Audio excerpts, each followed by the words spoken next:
over the PA system at Coleman Dock was a lie. All services are temporarily suspended. Please proceed to the nearest exit in an orderly fashion. The automated voice looped 3 times before the power cut, and the terminal went silent for the first time in over a century. I was standing on the second-floor mezzanine of the Seattle Ferry terminal, watching Elliott Bay through Rain Street glass, and I knew that nothing about what came next would be orderly. My name is Nate Calloway. I was a facilities maintenance supervisor for Washington State Ferries. I'd worked Coleman Dock for 11 years. Knew every utility closet, every service tunnel, every breaker panel in a building that processed 24,000 passengers on a busy summer day. My job was keeping the lights on and the toilets flushing. That was my entire contribution to civilization. Now civilization was hemorrhaging through the streets of downtown Seattle, 6 blocks east of where I stood, and my knowledge of this building's plumbing was about to become the most important thing about me. It started during the morning commute. The 7:10 Bainbridge Island ferry had just docked and was disgorging its usual river of commuters into the terminal, when a man in a grey suit collapsed on the sky bridge connecting the dock to the Marion Street overpass. People stepped around him. Seattle commuters are conditioned to avoid eye contact with anyone on the ground. It's a reflex born of guilt and practice. Then the man stood back up and buried his teeth in the neck of a woman carrying a yoga mat and a travel mug. I was in the maintenance office on the ground floor when the screaming started. Not one voice. A cascade. The sound of hundreds of people discovering terror simultaneously in an enclosed space. I came out of the office and saw the crowd reversing. A human tide flowing back from the sky bridge, crushing against the turnstiles, clawing toward the waterside exits. Through the bodies, I saw it. The man in the grey suit, upright, jaw working, face glazed with something that wasn't confusion and wasn't rage. It was absence. Whatever had been behind those eyes had vacated, and what replaced it operated on a frequency I couldn't name but recognized instantly as wrong. Security guard named Marcus Cole reached the man first.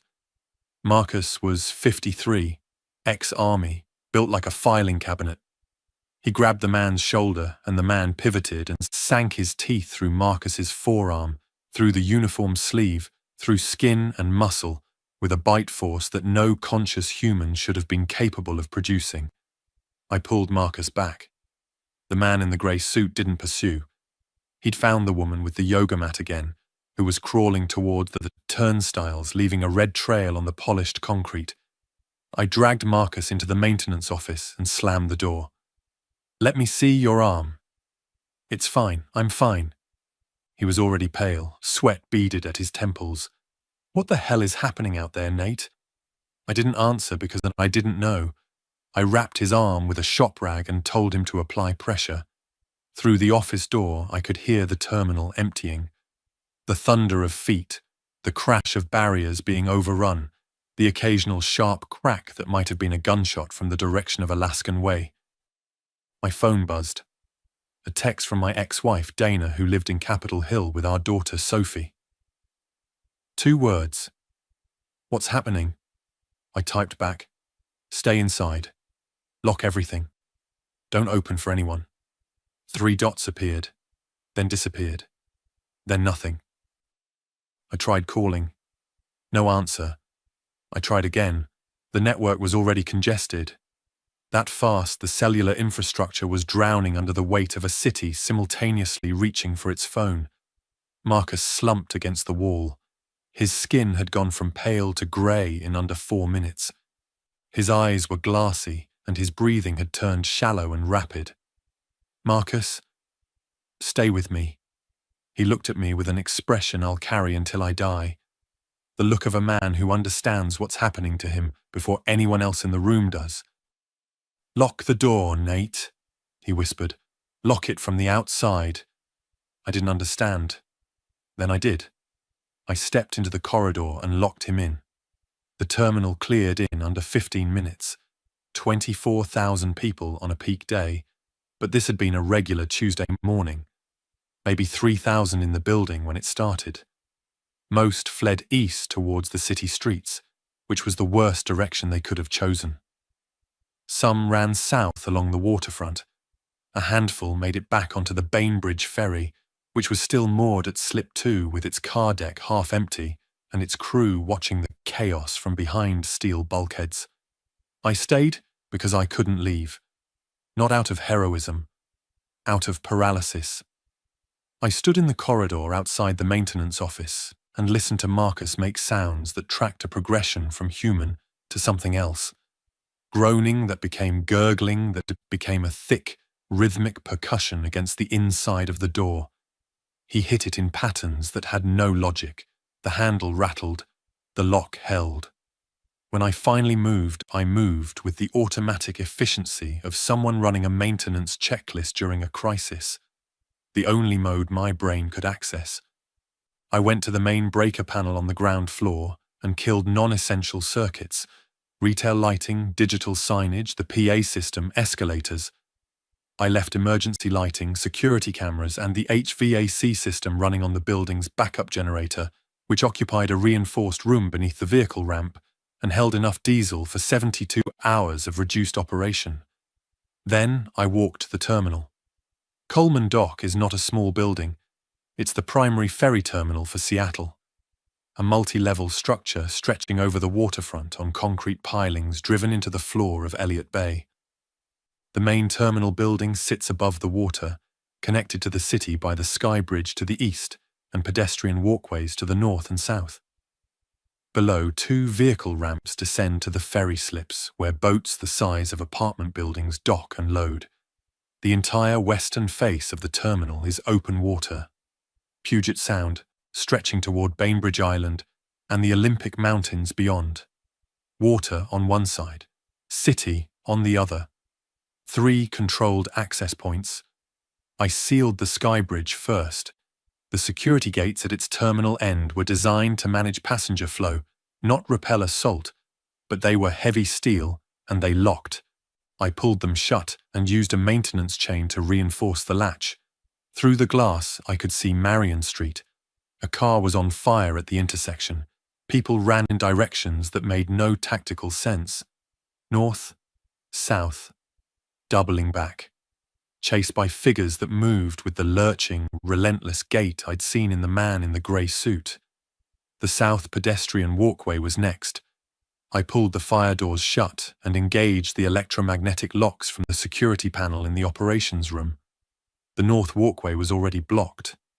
A delivery truck had jackknifed across it during the evacuation, creating an accidental barricade of twisted metal and scattered packages. That left the vehicle ramps. 2 of them, each wide enough for a ferry-sized traffic lane, descending from street level to the dock. These were my vulnerability. You could drive a bus down those ramps. You could walk an army. I found the solution in the operations room. The vehicle ramps were equipped with hydraulic barriers. Massive steel plates designed to control traffic flow during loading. In normal operation, they raised and lowered on a timed sequence. I overrode the timer and raised both barriers to full height. 8 feet of steel, anchored in concrete, blocking both ramps. It wasn't perfect. It was a ferry terminal, not a fortress. But within an hour of the first bite, I had sealed every landward entrance to Coleman Dock and created something that resembled a defensible perimeter. I was alone in a building designed for thousands. The Bainbridge ferry was still at Slip 2. I could see its bridge crew through the wheelhouse windows, faces pressed to the glass, watching downtown Seattle tear itself apart. None of them had come ashore. I didn't blame them. My phone buzzed again. Dana. This time a voicemail. I pressed play and heard my daughter's voice instead. 11 years old, trying to be calm, failing. Dad. Something's wrong with the neighbours.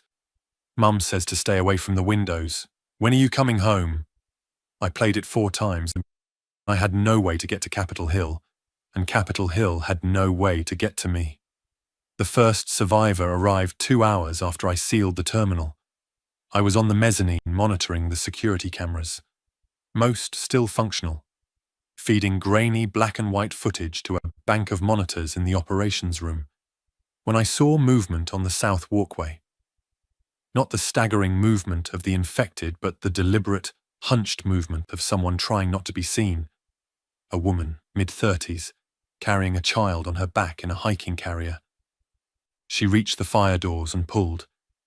They didn't open. She pulled harder.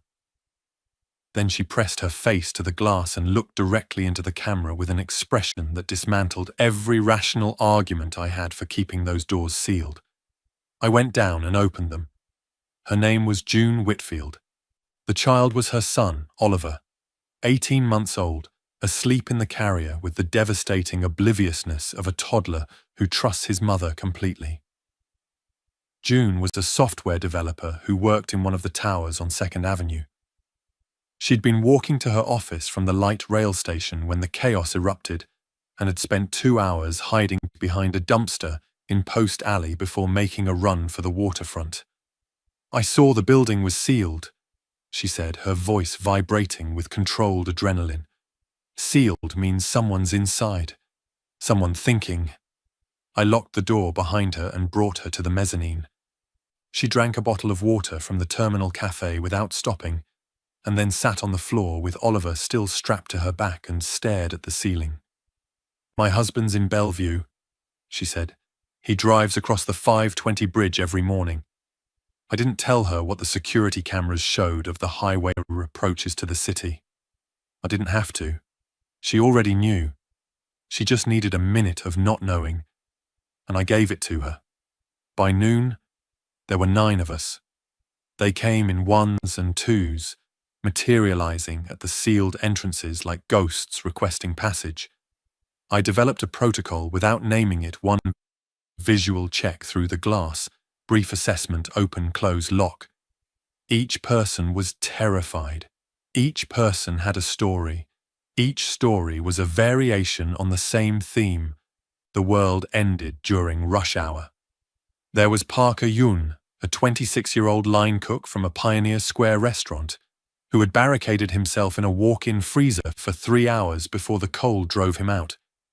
He arrived at the terminal with frost in his eyebrows and a chef's knife he'd grabbed on the way out, still wearing his kitchen clogs.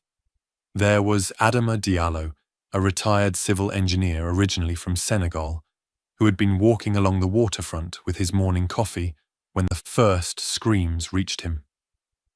He was 71, moved slowly, and spoke with the measured calm of someone who had survived things before and recognized the texture of catastrophe. There was Kira Orozco, a paramedic whose ambulance had been swarmed on Alaskan Way. She'd escaped through the vehicle's rear doors and run for the terminal with her trauma kit and a portable defibrillator she'd grabbed out of instinct. She checked every new arrival for bites with the methodical efficiency of a triage nurse and hadn't found one yet. And there was Leo Brandt. 17, tall, silent, wearing a Roosevelt High School track jersey. He'd run, literally run, from the University District to the waterfront, a distance of nearly 4 miles, dodging infected and traffic and panic, because his mother worked at the Ferry Terminal Cafe and he was trying to find her. She wasn't here. The cafe had been empty when I'd sealed the building. I watched him search every room on the ground floor, calling her name. "Mum? Mum?" with decreasing volume until he was just whispering it into empty rooms. He came back to the mezzanine and sat down near the windows. He didn't cry. He folded his hands in his lap and stared at the Olympic mountains across the Sound, which were still snow-capped and beautiful and completely indifferent to the fact that the city at their feet was dying. 9 people in a building designed for thousands. The Bainbridge ferry was still at slip 2. And from the mezzanine windows I could see the first infected figures beginning to gather on the waterfront esplanade, drawn south by the sound of our doors opening and closing, drifting toward the terminal with the patient inevitability of tide. I gathered everyone in the operations room that first evening. 9 people around a table designed for the terminal's management staff. lit by the blue-white glow of security monitors showing angles of a city going dark block by block. "Here's what we have," I said, and I laid it out without softening. 11 years of knowing this building meant I could inventory it from memory. The terminal cafe had 3 days of perishable food and maybe a week of packaged stock. Granola bars, chips, bottled drinks, canned soup in the back. The vending machines on both levels held another day's worth of snacks. Water was better. The building's potable supply came from the city main, which was still pressurized, though I had no way of knowing for how long. The backup generator had diesel for roughly 60 hours at current draw. 60 hours isn't long, Parker said from the corner, still holding his chef's knife. No, but if I reduce draw to critical systems only, cameras, one lighting circuit, the security locks, I can stretch it to 5 days, maybe 6. Adama leaned forward. And the entrances. You said 3 access points sealed. How confident are you in those seals? The Skybridge and South Walkway are solid. Steel gates, electromagnetic locks on backup power. The North Walkway is blocked by a jackknife truck, which is better than a barricade I could build, but worse than a permanent seal because it has gaps. I paused. The vehicle ramps are the concern. The hydraulic barriers are strong, but they're powered. If the generator dies, the hydraulic pressure bleeds off and those barriers come down. The room absorbed that. Kira, the paramedic, spoke next. What about the ferry? We all looked towards the windows. The MV Wenatchee sat at slip 2, a 460-foot superclass ferry with a capacity of 2,500 passengers and 202 vehicles. Its lights were still on. Its engines were still idling. I could feel the low vibration through the terminal floor. The crew hasn't come ashore, I said. I've tried hailing them on the terminal's marine radio, no response. They might be monitoring and choosing not to answer, Adama suggested. If I were on that vessel, I would not be eager to engage with anyone on shore. He was right. The Wenatchee was the safest place in the harbour. A floating steel island, with its own power plant, water desalination, food stores for hundreds. Its crew had every reason to stay sealed and silent. We need that ferry, June said quietly. Oliver was asleep in a makeshift crib she'd fashioned from seat cushions. Not eventually. Soon. If the generator goes and the barriers drop. I know. Do you? Because I have an 18-month-old and I need you to know. I met her eyes. She wasn't panicking. She was clarifying priorities with the precision of someone who wrote code for a living and needed to understand the logical sequence of operations. I know, I repeated. The ferry is our contingency. But right now the terminal is holding and the ferry crew isn't talking to us. So we work with what we have. That night I assigned watches. Kira and Parker took the first shift. Cameras and visual checks every 30 minutes on the Skybridge, South Walkway, and vehicle ramp barriers. Leo volunteered for every shift. I told him to take the second rotation and sleep first, and he looked at me with the empty compliance of someone who wasn't going to sleep regardless. I spent the night hours doing what I do, maintenance work. I reinforced the Skybridge chain with additional cable from the utilities stores. I checked the generator fuel level and calculated consumption rates. I inventoried every tool, supply, and potential resource in the building, writing it all in a maintenance log I'd started keeping, not because anyone asked, but because the act of writing things down imposed an order that the world outside no longer provided. At 2 a.m., I stood at the mezzanine windows and watched downtown Seattle burn. The Space Needle was dark for the first time in my memory. The high-rises along the waterfront were half lit, their emergency systems still functioning floor by floor, creating a checkerboard of light and darkness that looked like a building-sized SOS. My phone was dead. No signal since noon. Dana and Sophie were 9 blocks and an entire apocalypse away. Day 2 started with the ferry. I was on the vehicle deck level, checking the hydraulic barrier seals when I heard it. A metallic bang from slip 2, followed by the grind of the Wenatchee's vehicle ramp lowering. I ran to the observation window overlooking the slip and saw the ramp touch down on the dock, the massive steel jaw of the ferry opening to reveal the empty vehicle deck inside. A figure appeared at the top of the ramp, a woman in a Washington State Ferry's uniform waving both arms. I unlatched the dock-level access door, a maintenance entry that bypassed the sealed public areas, and jogged down the pier. The woman met me halfway. She was breathing hard, her uniform torn at the shoulder. "I'm Captain Lena Vasquez. I've got 14 crew aboard and a situation." "What situation?" "One of my engineers turned 30 minutes ago. We've got him locked in the engine room, but the engine room is where the engines are, and without access to it, I can't maintain propulsion or electrical." The math was bleak. A 460-foot ferry with a self-sustaining power plant, trapped by a single infected crew member locked in the room that controlled everything. "How many access points to the engine room?" I asked. "2. Main hatch from the vehicle deck, service hatch from the crew quarters, both sealed. He's in there alone. We confirmed on the internal cameras." "Can you reroute power from outside the engine room?" Vasquez shook her head. "Main bus connects in the engine room. Without access, we're running on battery backup only. 12 hours, maybe less." I made a decision that I had no authority to make. "Bring your crew to the terminal. We have generator power, sealed entrances, supplies." "I'm not abandoning my vessel." "I'm not asking you to. I'm asking you to move your people somewhere safe while we figure out how to clear that engine room." Vasquez stared at me for 3 seconds. Then she turned and whistled sharply toward the ferry. Crew members began emerging from the passenger deck, climbing down the vehicle ramp in a tight group. Men and women in ferry uniforms, some carrying bags, one carrying a fire axe, all wearing the expression of people who had just learned that their floating fortress had an enemy inside it.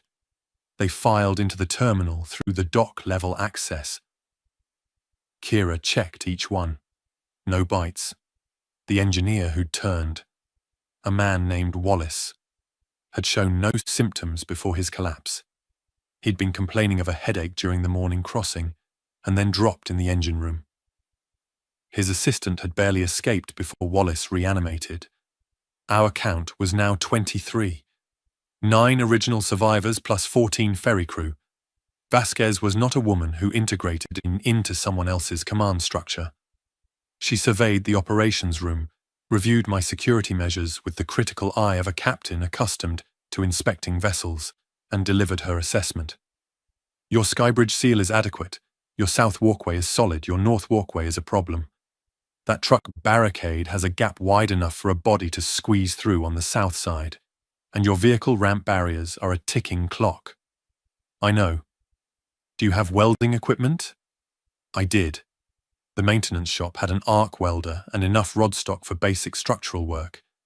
Vasquez sent 2 of her deckhands, a married couple named Thomas and Bridget, to seal the north walkway gap with welded steel plate. They worked for 4 hours and came back with burned forearms and a gap that was now impassable. Adama and Vasquez spent the afternoon studying the Wenatchee's internal schematics, which Vasquez had brought ashore in a waterproof tube. The engine room layout was straightforward. A large compartment on the lowest deck, accessible through 2 hatches, containing the main diesel engines, generators, and electrical bus. One infected man in a room with 2 doors. Adama said, tracing the schematic with his finger. "This is an engineering problem, not a combat problem." "Meaning?" "Meaning we don't need to fight him. We need to move him. Open one door and close the other. Create a path. Lure him out." "Lure him with what?" Vasquez asked. Adama looked at me. I understood, and the understanding sat in my stomach like ballast. Lure him with a person. The plan was simple in design and terrifying in execution. We would open the main hatch on the vehicle deck while keeping the service hatch sealed. One person would stand visible at the main hatch, drawing Wallace out of the engine room. Once he cleared the hatch, a second team would slam the fire door on the vehicle deck corridor, trapping him in the passage between the engine room and the vehicle deck. The first person would need to be fast enough to draw his attention and get clear before the door closed. Leo volunteered before I finished explaining. "No," I said. "I'm the fastest person here. That's not ego. It's the Roosevelt High 400-meter record." He was right, and I hated that he was right. 17 years old, standing in front of me in his track jersey, offering to bait a dead man out of an engine room because he could run a quarter-mile faster than anyone else on this dock.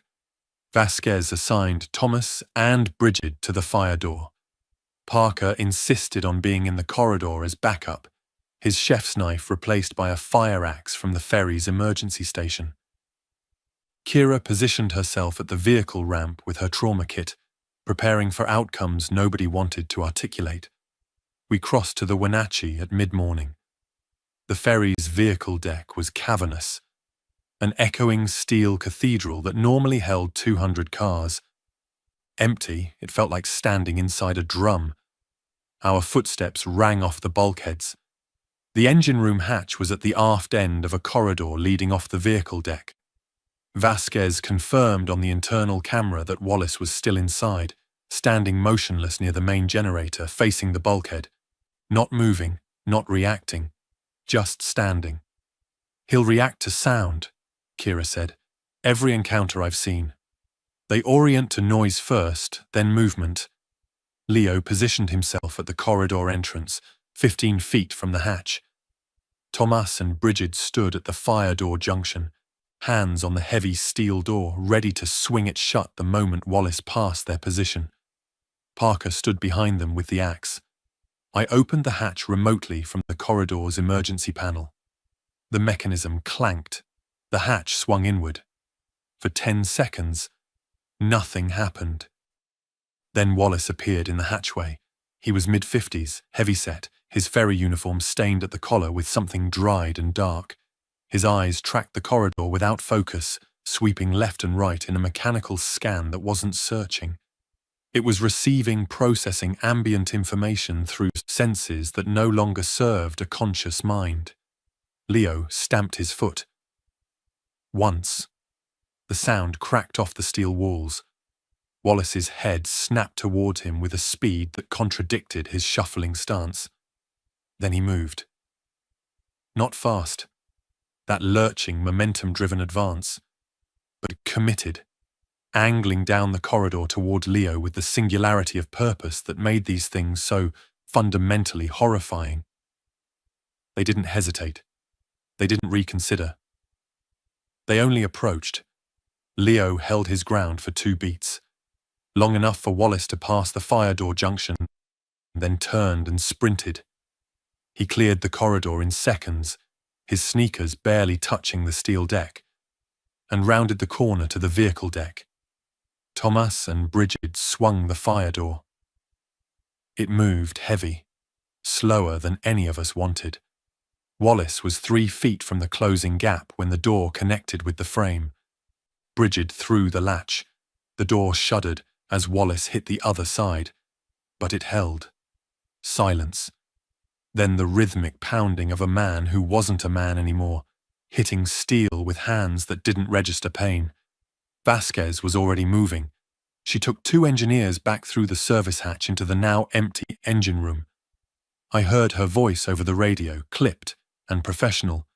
"Engine room is clear. Beginning systems check." 20 minutes later, the Wenatchee's main engines rumbled to life. The lights on the ferry's passenger deck blazed. The ventilation system engaged with a deep hum that vibrated through the dock pilings and into the terminal. We had the ferry. Leo sat on the vehicle ramp with his hands on his knees, breathing hard, staring at the deck plate between his feet. I sat down beside him. "Your mum would be proud of you," I said. He didn't respond immediately. When he did, his voice was thin, I didn't do it for pride. I did it because I can't just sit here, Nate. If I sit still, I think about where she is. I put my hand on his shoulder because it was the only language available. Having the Wenatchee operational changed the calculus of everything. Vasquez and I spent the evening of day 2 conducting a joint inventory that made our terminal supplies look like pocket change. The ferry carried food stores for a full passenger load. Commercial quantities of frozen meals, canned goods, dry goods, and bottled water stacked in a galley supply room the size of my apartment. There were medical supplies in the onboard first aid station. There were blankets, life jackets, and emergency kits for 2,500 passengers. The fuel tanks held enough diesel to cross the Sound dozens of times. We could live on this vessel for months, Vasquez said, standing in the galley supply room with her arms folded. If we stay moored, the moment we leave the slip, we're exposed on open water with no destination. Bainbridge. You know what's on Bainbridge? She didn't answer. Nobody knew what was on Bainbridge, or Bremerton, or any of the island and peninsula communities connected to the ferry system. The radio channels carried nothing from across the Sound. Either those communities were silent because they were safe and maintaining radio discipline, or they were silent because they were gone. We kept the ferry docked and used it as our supply depot. Tomas rigged a transfer line, a simple rope and pulley system connecting the ferry's galley to the terminal's dock-level access, so we could move food and water without repeated trips across the vehicle ramp. By day 3, our population had grown to 31. They arrived in the same pattern as before. 1s and 2s appearing at the sealed entrances, drawn to the terminal by its visible presence on the waterfront. A family of 5 from the International District, who'd spent 2 days hiding in a basement. A pair of nurses from Harborview Medical Center who'd walked through a city of infected for 6 hours to reach the water. A homeless man named Dutch who'd been living under the Alaskan Way Viaduct and knew the waterfront infrastructure better than I did. And then there was the group from the ferry terminal's own parking garage. They'd been trapped since the first morning. 11 people who'd driven to the terminal for the morning ferry found themselves caught in the initial panic and retreated to the parking structure's upper level when the streets became impassable. They'd survived 2 days on vending machine food and collected rainwater, huddled on the 4th floor of a concrete garage, watching the infected patrol the levels below. Their leader, not by election but by temperament, was a woman named Priya Mehta. She was a marine biologist who commuted to a research lab on Bainbridge Island. She had organized the garage survivors with a quiet authority that reminded me of Vasquez, though where Vasquez commanded through the professional rank, Priya led through competence so obvious it generated its own gravity. "We watched you seal the terminal from the garage's top level," she told me. "Saw you close the sky bridge, lock the walkways. We tried signaling, but you never looked up." Guilt landed in my chest. 11 people 4 stories above me waving for help while I was focused on the ground-level approaches. I'd been so consumed with sealing the building that I'd stopped looking for survivors. "I'm sorry," I said. "Don't be sorry, be thorough. What's your water situation?" Priya's mind worked in systems. Within an hour of arriving at the terminal, she'd identified 3 problems I'd overlooked. The city water main, still pressurized, was our primary water source. But if the pumping stations failed, that pressure would drop to 0 with no warning. She proposed we begin filling every available container immediately as a buffer. Second, our waste management was non-existent. 31 people using terminal restrooms that depended on a sewer system connected to a city infrastructure that was no longer maintained. Third, the terminal's flat roof was an untapped resource for rainwater collection, and this was Seattle in autumn, which meant rain was the one commodity we could count on. She organized all 3 projects by that evening. Parker and Leo filled containers from every faucet in the building. Adama and Dutch, who knew more about improvised plumbing than anyone I'd met, rigged a gravity-fed waste line from the 2nd-floor restrooms directly into the bay. and Priya herself climbed to the roof with Thomas and laid out tarps channeled into collection barrels made from terminal garbage cans. 31 people. A ferry terminal. A 460-foot backup plan. For the first time, I felt something I was afraid to name, because naming it might make it fragile, and day 4 killed the feeling before I could name it. I was in the operations room reviewing camera feeds when I saw them. Not individuals, not a scattered handful, but a mass. The camera covering the Alaskan Way approach showed a column of infected moving south along the waterfront, flowing around abandoned cars and over debris like water finding its level. They moved without urgency but without pause, drawn by some signal I couldn't detect. I counted what the camera frame could capture, 60, 80. The column extended beyond the camera's range, stretching north toward Pike Place Market and beyond. "Vasquez," I radioed. "Get to the operations room. Now." She was there in 90 seconds. She looked at the feed and said nothing for 10 full seconds. Then, "They're following the waterfront. They're following the sound. The Wenatchee's engines."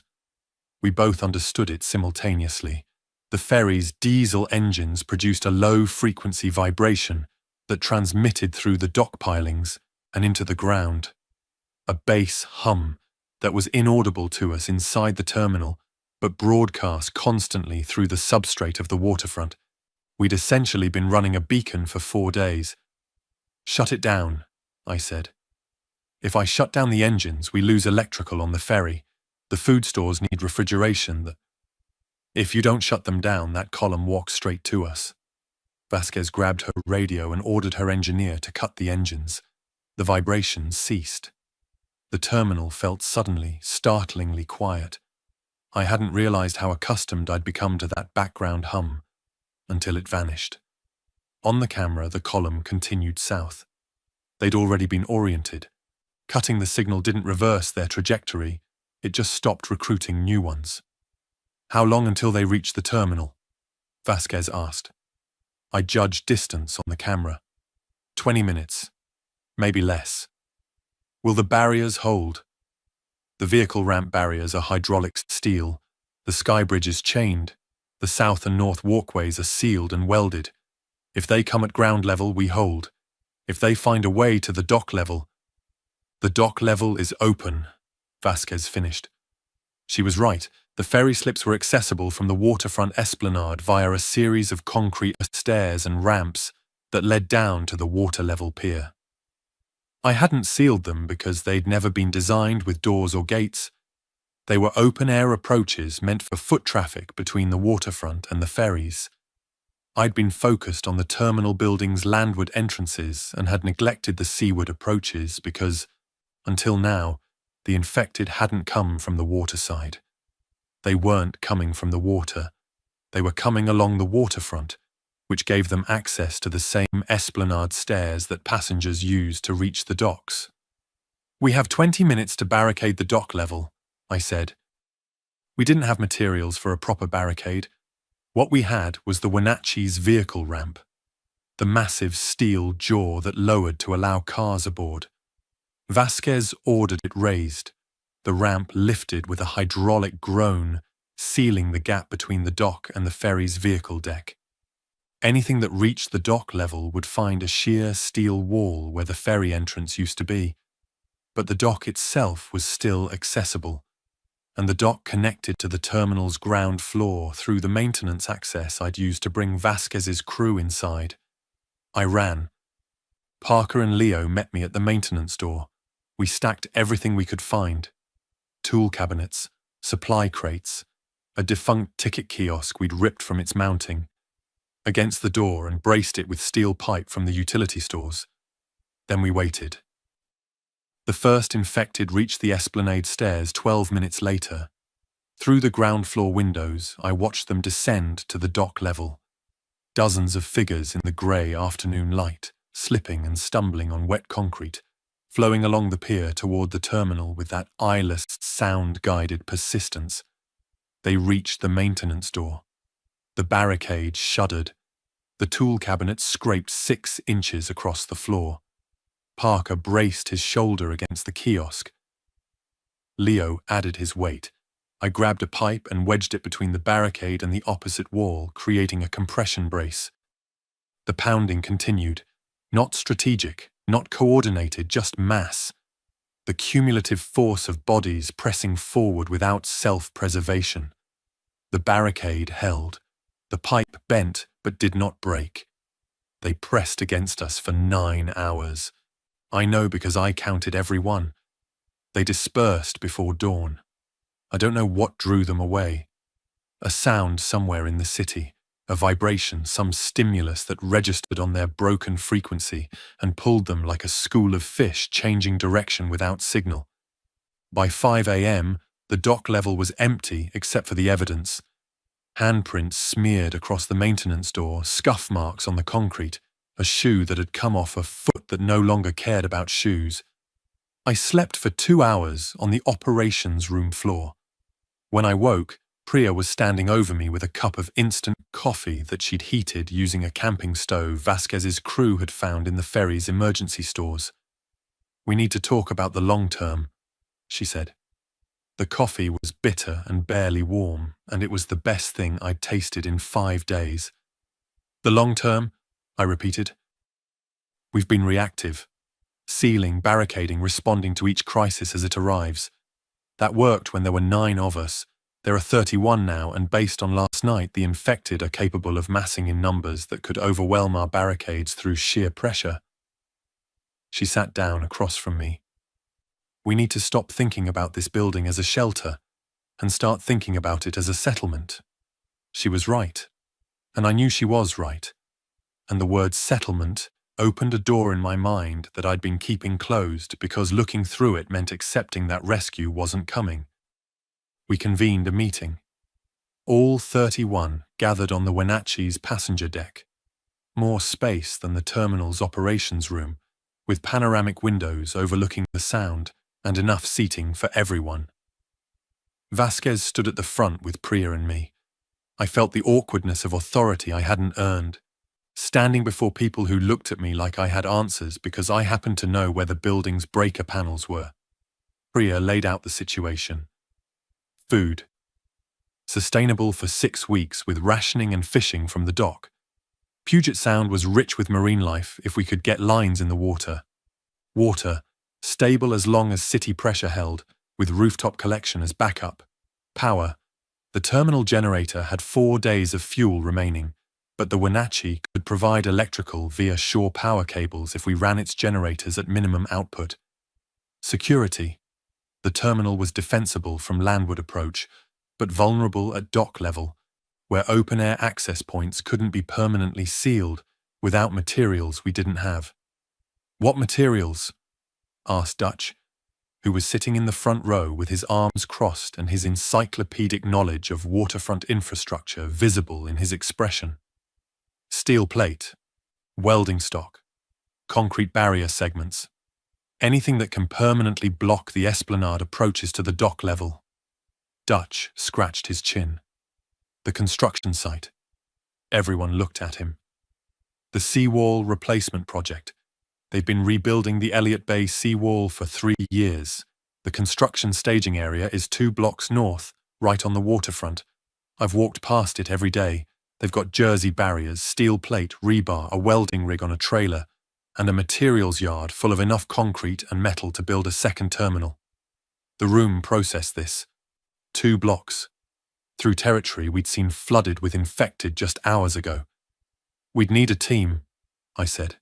Fast in and out. Load what we can onto something mobile. The construction site has vehicles, Dutch continued. Flatbed trucks, at least 2. Keys will be in the site office. I've watched those guys leave them in the lockbox by the gate every evening.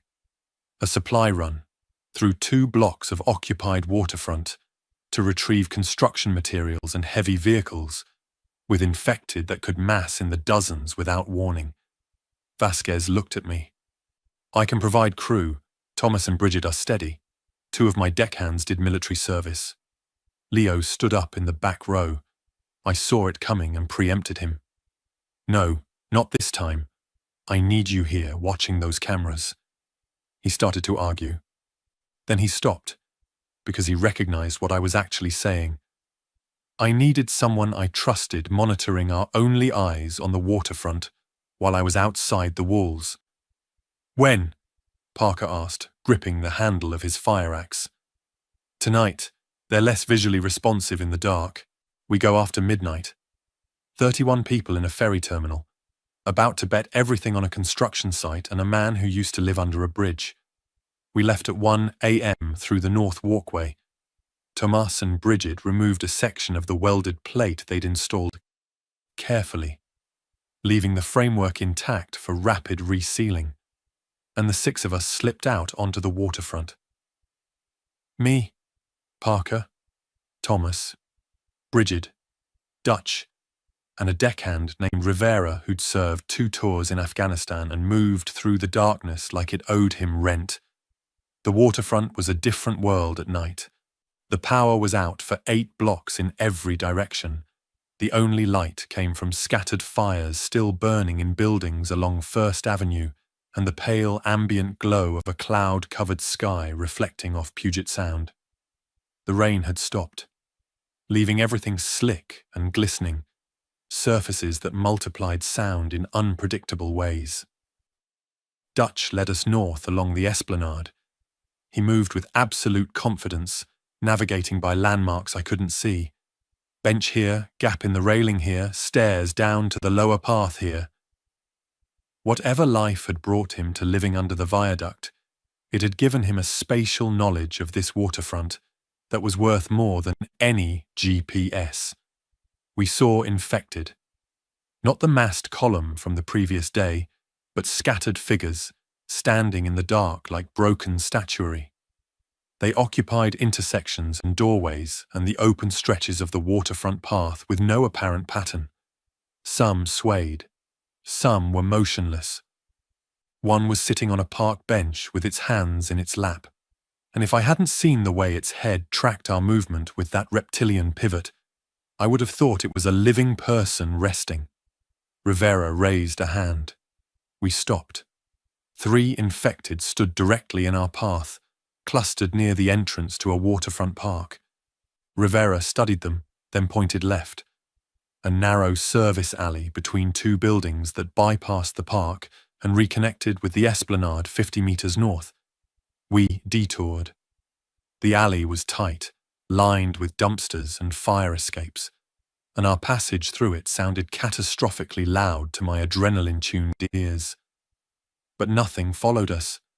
The construction staging area was exactly where Dutch had described. A fenced compound occupying half a city block, filled with the heavy infrastructure of an active seawall project. Jersey barriers stacked 4 high in rows, steel plate in various dimensions leaning against a storage rack. Rebar bundles. A welding rig on a flatbed trailer exactly as Dutch had promised, and 2 flatbed trucks parked nose to tail near the site office. The gate was padlocked. Parker cut it with bolt cutters from the terminal's maintenance shop. We moved inside and spread out. Dutch and I went for the trucks. The site office lockbox was mounted on the exterior wall, secured with a combination lock. Dutch didn't know the combination, but Parker's bolt cutters handled it. 2 sets of keys, tagged and labelled. I handed one to Dutch and kept the other. The first truck started on the second try. The engine roared in the silence, and I watched the surrounding streets through the windshield with my heart hammering against my sternum. Nothing moved toward us immediately, but I knew the sound was radiating outward through the empty city like a stone dropped in still water. "Load fast," I told the team. 5 minutes. Maximum. Tomas, Bridget, and Rivera began loading Jersey barriers onto the second flatbed, using the site's forklift. Rivera, it turned out, had operated one in a warehouse before his military career. Each barrier weighed 4,000 pounds. He moved them with a precision that bordered on artistry, stacking 3 onto the flatbed in under 3 minutes. Parker loaded steel plate and welding supplies into the first truck's bed. Dutch helped, his knowledge of the staging area's layout eliminating wasted movement. They pulled a portable welding rig and gas cylinders up the ramp and strapped them down. 4 minutes, I was counting. Then Rivera killed the forklift engine and held up a fist. Everyone froze. Sound. From the south. The wet, collective murmur of many bodies moving on wet pavement. I couldn't see them yet, but I could hear the column reconstituting. Drawn by the truck engines, by the forklift, by the accumulated noise of 6 people working in what had been silence. "We're done," I said. "Move." Dutch took the first truck. I took the second. The others piled into cabs and flatbeds. We rolled through the broken gate and turned south on the esplanade, driving without headlights, navigating by memory and the faint reflected glow of water to our right. Behind us, the first shapes appeared at the construction site gate, pouring in to investigate sounds that were already gone. We reached the terminal in 6 minutes, and I've never been more grateful for a short commute. The north walkway plate was pulled open from inside. Leo on the cameras had radioed ahead. We couldn't fit the trucks through the walkway, obviously, but we could back them up to the vehicle ramp barriers on the east side. Vasquez lowered the barriers from the operations room. We drove both flatbeds down the ramp to the dock level, and the barriers went back up behind us. By dawn, the transformation had begun. Adama designed the dock-level perimeter. He'd been a civil engineer for 40 years, and the problem of sealing open-air waterfront access points was, in his words, not unlike designing flood barriers, except the flood is angry. He directed placement of the Jersey barriers across every esplanade approach. 3 stacked high, creating 9-foot walls of reinforced concrete at the base of every stairway and ramp leading down to the dock. Tomas and Bridget welded steel plate to fill the gaps between barriers. Rivera operated the welding rig with a steady hand, laying beads that Adama inspected and pronounced adequate, which in my country means excellent. The work took 2 full days. During that time, Vasquez maintained rotating watches on the terminal's cameras and the ferry's bridge, tracking infected movement on the waterfront. They came and went in waves. Sometimes the esplanade was empty. Sometimes a group of 20 would pass, following some invisible current. They showed no interest in the terminal when it was silent. The Wenatchee's engines stayed off. We worked in whispers and hand signals. The welding was the loudest element, and Adama scheduled it in short bursts, followed by long silence, to prevent the sustained sound signature that had drawn the column on day 4. By the evening of day 7, the dock level was sealed. Jersey barriers and welded steel blocked every approach from the esplanade. The only remaining access to the dock was through the terminal building itself, which was sealed from the landward side, or by water. Priya tested every barrier personally, pushing against them, striking them with a pipe, evaluating their structural integrity with the clinical focus of someone peer-reviewing a research paper. She found one weak point, a barrier junction near the south stair approach where the concrete had cracked during placement, and Adama reinforced it with additional steel plate overnight. "Now it's a settlement," Priya said. I didn't feel settled. I felt the weight of what we'd built pressing down on me with an obligation I hadn't asked for. 31 people who slept at night because the walls I maintained were holding. 31 people who ate because the systems Priya and Vasquez managed were functioning. 31 people who looked at me when something went wrong because I was the one who'd sealed the terminal first, and that act of desperate improvisation had somehow become a founding mythology. That night I found Adama on the terminal roof. He'd carried a folding chair up the maintenance ladder and was sitting in the rain, face tilted skyward, letting the water run down his dark skin. "You're going to get sick," I said. "I'm 71 years old, and I just spent 2 days building a fortress out of highway barriers. If pneumonia takes me now, it will have earned the victory." He gestured to the chair beside him. He'd brought 2. "Sit." You look like a man who is carrying a building on his shoulders. I sat. The rain was cold and relentless and oddly comforting. My daughter is in Capitol Hill, I said. I hadn't said it aloud to anyone since the first day. She's 11. She's with her mother. Adama was quiet for a long time. How far is Capitol Hill? 9 blocks, straight up Madison, through the densest part of the infected corridor. And you are here. I'm here. He reached over and put his hand on my arm.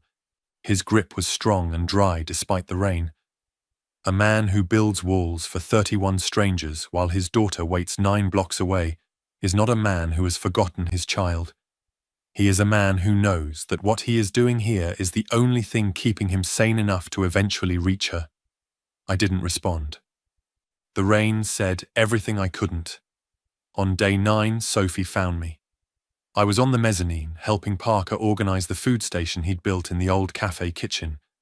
He'd taken over meal preparation with the territorial precision of a professional cook, and his rationing system was more efficient than anything Kira or I had devised.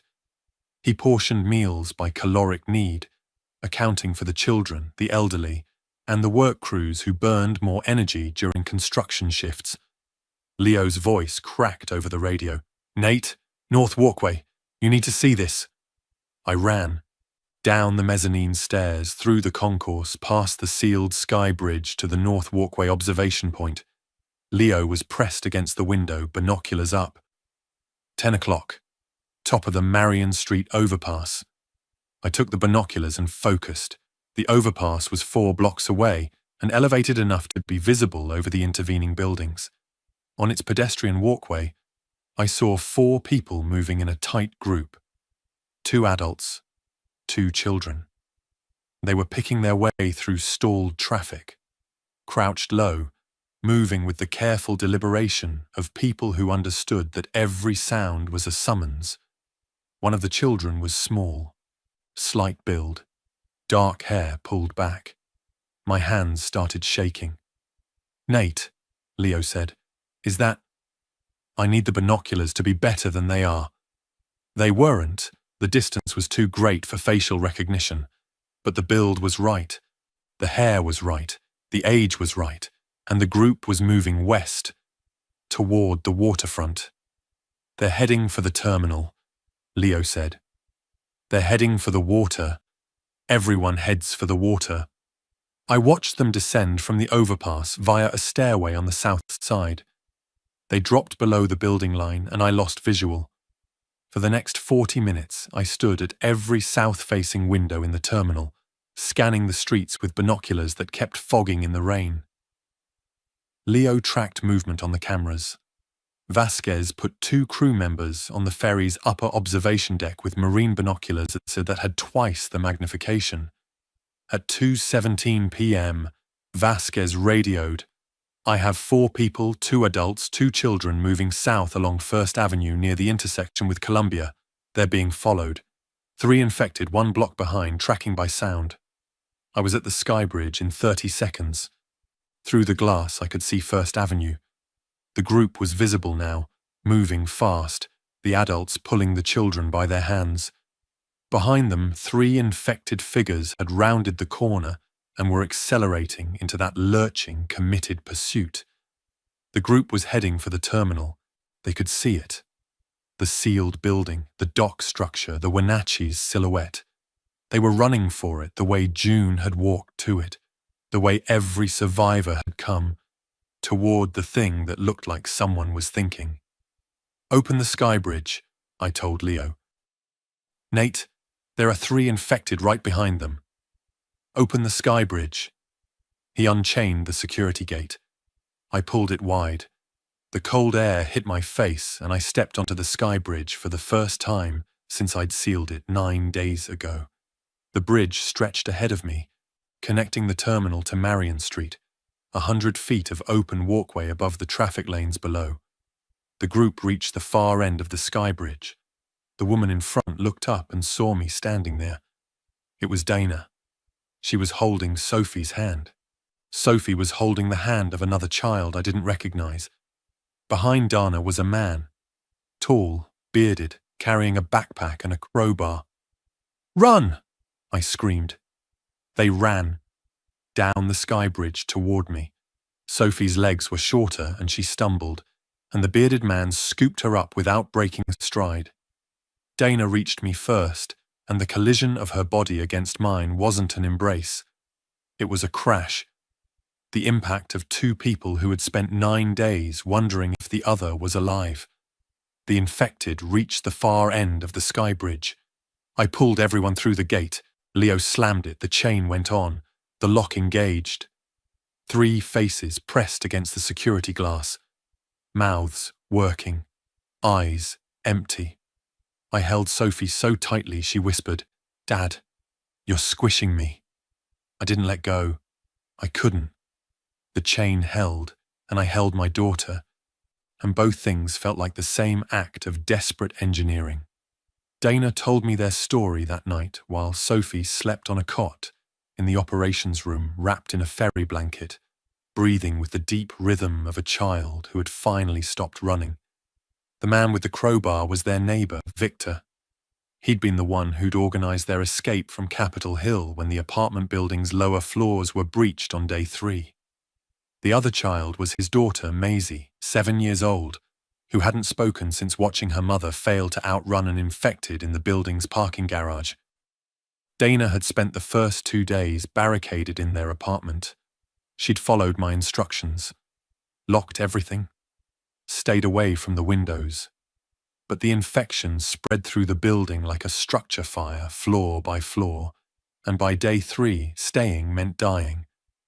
Victor had knocked on their door with Maisie on his hip and a plan that amounted to down the fire escape and west toward the water. They'd moved at night, hiding during the day in whatever shelter they could find. A church basement, a parking structure, a dry cleaner's back room that still smelled of chemicals and pressed fabric. Each night they covered a few blocks. Each day they waited and listened to the city consume itself around them. "Sophie was incredible," Dana said, and her voice broke on the word in a way that told me how much it had cost to maintain composure in front of an 11-year-old for 9 days. She didn't panic, not once. She counted our food. She reminded me to drink water. She told Maisie stories at night to help her sleep. I looked at my daughter. Small, fierce, asleep. The girl who reminded her mother to drink water while the world burned. "How did you know to come here?" I asked. I didn't. Victor said the waterfront was our best chance. Open sightlines, access to the water, possibility of boats. When we saw the terminal sealed up, I knew it was you. Nobody else would seal a building that way. You seal things the way you fix engines. Over-engineered and triple-checked. She almost smiled. It was the first time I'd seen anything close to humor on her face, and it cracked something open in my chest that I'd been keeping pressurized for over a week. Our count was now 35. 35 people in a ferry terminal built for thousands, defended by Jersey barriers and welded steel, and the collective determination of strangers who had chosen the same concrete pier to make their stand. Day 10 brought a decision I'd been avoiding. The radio had been cycling through frequencies since Rena. No, since Priya had taken over communication duties. She'd been monitoring FEMA channels, military frequencies, civilian bands, mostly silence, some fragments. But on day 10, she caught something clear. A broadcast from Joint Base Lewis McChord, south of Tacoma. Military, professional, and unambiguous. All surviving civilian groups in the Puget Sound region. Evacuation operations will commence from designated offshore rally points beginning day 15. Civilian groups are directed to proceed to open water and signal using visual means. Flare, smoke, reflective material. Military vessels will conduct sweep patterns in Puget Sound beginning at the northern approach to Elliott Bay and proceeding south. Mark your position. Help is coming. Day 15. 5 days away. The broadcast repeated every 30 minutes. Priya recorded it, transcribed it, and brought it to me and Vasquez in the operations room. "This is real," she said. "The frequency signature matches military standards. The broadcast structure is consistent with FEMA emergency coordination protocols." "Or it's automated," Vasquez said. "A recording set to loop from a base that may already be overrun." "Possible. But the alternative is we stay here indefinitely and hope 35 people can sustain themselves on a ferry terminal with finite resources." I looked at the Wenatchee through the operations room window. 460 feet of steel and diesel. A vessel designed to cross Puget Sound. "Can we sail it?" I asked Vasquez. She considered. "With my crew, yes. The engines are operational. Navigation systems are functional. I know these waters. The question isn't whether we can sail. It's whether we should." 35 people looked to me for that answer. I looked at Sophie, asleep on her cot, and the answer was the simplest thing I'd ever known. We spent 4 days preparing. Vasquez ran engine checks and navigation drills with her crew. The Wenatchee had sat at dock for nearly 2 weeks, and marine diesels don't appreciate idleness. Tomas and the engineering team flushed fuel lines, checked coolant systems, and tested every piece of bridge equipment until Vasquez was satisfied that the vessel would perform. Priya organized the supply transfer. Everything useful came off the terminal and onto the ferry. Food, water, medical supplies, tools, the welding equipment, the portable generator, blankets, clothing, the marine radios. She inventoried each item and assigned storage locations with the systematic precision of someone loading a research vessel for a 6-month expedition. Parker took over the galley. He'd been cooking for 35 people on camping stoves and the terminal cafe equipment. Now he had a commercial kitchen designed for cruise-scale food service. He organized meal prep for a 3-day voyage, even though the crossing to open water should take less than an hour. "You plan for 3 days because the ocean doesn't care about your schedule," Vasquez told him. And he nodded with the respect of one professional acknowledging another's expertise. Adama supervised the loading with Gerald-like authority. I caught myself thinking that, and then realized that some people simply grow into roles that were waiting for them. He directed traffic on the vehicle deck, ensuring weight distribution was balanced, securing loose items against the motion of open water. Kira set up a medical station on the passenger deck, stocking it with everything from the ferry's first aid stores and the trauma kit she'd carried from her ambulance 2 weeks ago. Leo and Sophie became an unlikely team. He was 17 and she was 11, and they shared something that transcended age: the particular resilience of young people who have been forced to function in conditions that would paralyze most adults. Leo taught her to read the security cameras. Sophie taught him a card game she'd invented during the 9 days in Capitol Hill. They played it on the passenger deck while the adults loaded the supplies around them, and the normalcy of their laughter made several people stop and listen, as if hearing a frequency they'd forgotten existed. On the morning of day 14, 1 day before the military sweep was scheduled, Vasquez powered up the Wenatchee's engines. The vibration returned, resonant and deep, transmitting through the hull and the dock pilings and out into the waterfront. We knew what that sound would attract. We didn't care anymore. We were leaving. I walked through the terminal one last time, the building that had been my workplace for 11 years, the concourse where 24,000 commuters had passed daily, the mezzanine where I'd watched the city burn, the maintenance office where Marcus Cole had asked me to lock him in. I paused at that door. I didn't open it. Whatever was inside had stopped moving days ago, and I chose to remember Marcus as the man who'd had the clarity to protect me from what he was becoming. The vehicle ramp lowered. 35 people walked aboard the Wenatchee. Families, couples, strangers who'd become essential to each other. Dutch, who knew the waterfront. Adama, who knew how to build. Priya, who knew how to think. Parker, who knew how to feed. Kira, who knew how to heal. Leo, who knew how to run. Victor and Maisie, who knew how to survive a parking garage and 9 blocks of hell. Dana and Sophie walked aboard together, holding hands. I walked aboard last. Vasquez was on the bridge. She looked at me through the wheelhouse window and raised an eyebrow. The universal captain's expression for, "Are we doing this?" I nodded. The mooring lines were cast, the ramp raised. The Wenatchee eased away from Coleman Dock, her bow turning west toward Elliott Bay, toward the Olympic Mountains, toward open water where a military that might or might not still exist had promised to look for us.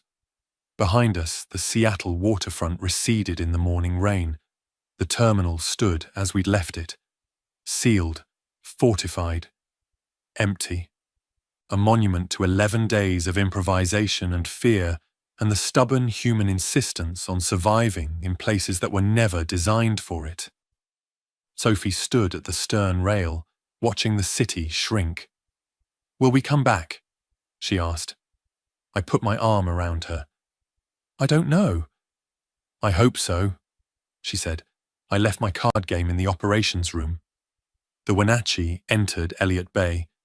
Vasquez fired a signal flare. It arced red and brilliant against the grey sky. We sailed toward an answer we couldn't see yet. The flare was answered before it faded. A Navy destroyer appeared at the mouth of the bay. Grey steel against grey water, unmistakable and real. Its signal lamp flashed a pattern that Vasquez read aloud from the bridge. "Identify, head count, stand by for approach. 35 souls, 9 of them children, 1 of them mine." The Wenatchee held position while the destroyer sent a launch. A young officer came aboard, checked our manifest, checked our people, and said 6 words that disassembled something I'd been clenching in my chest for 14 days. "You're safe now. Follow us in." I don't dream about the infected. I dream about the maintenance office door, Marcus on the other side asking me to lock it, the sound of the latch engaging, the precision of knowing exactly which tool to use and exactly what it costs to use it. Coleman Dock still stands at the edge of a city I can't go back to yet. I sealed it once to keep the world out. Now the world has to rebuild enough to be worth opening those doors again. Sophie still wants her card game back. I told her we'd get it. I intend to keep that promise,